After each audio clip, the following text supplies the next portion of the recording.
While we are fortunate to live in a country that operates under the rule of law, for those of us in the constabulary working with crime victims, we know the long-lasting impact of trauma. Today, we commemorate millions of victims around the world whose lives were extinguished due to prejudice, hatred, and evil intent. But it is important also to see some of the individuals. In the 1960s and 70s, my parents sent us to a faith school where two of the faculty were a married couple in their 40s and 50s.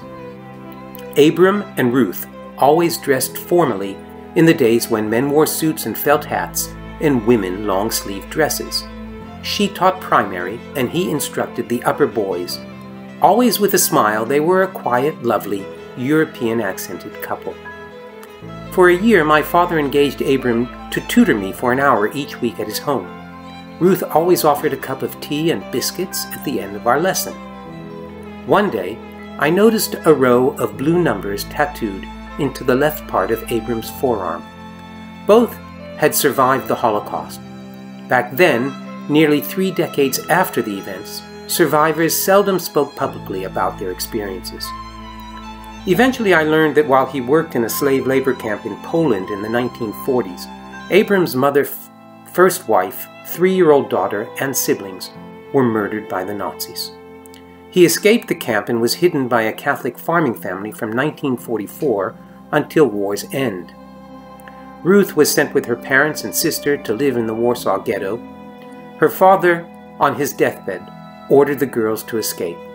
The two were smuggled out of the ghetto and with false identity papers worked in Poland and Germany.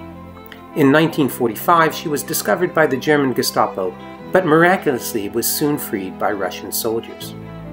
It occurred to me that his long-sleeve shirts were a way to hide the tattoo, and their quiet demeanor was a way to avoid attention.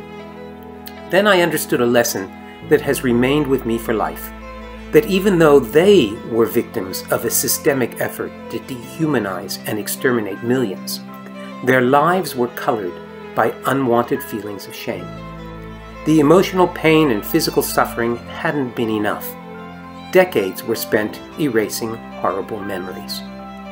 As a postscript, the couple, who met in a displaced persons camp having lost everything that was previously their normal, married in 1946 and remained together for 58 happy years. And though he was 14 years older than her, in 2004, they passed away within 3 weeks of each other.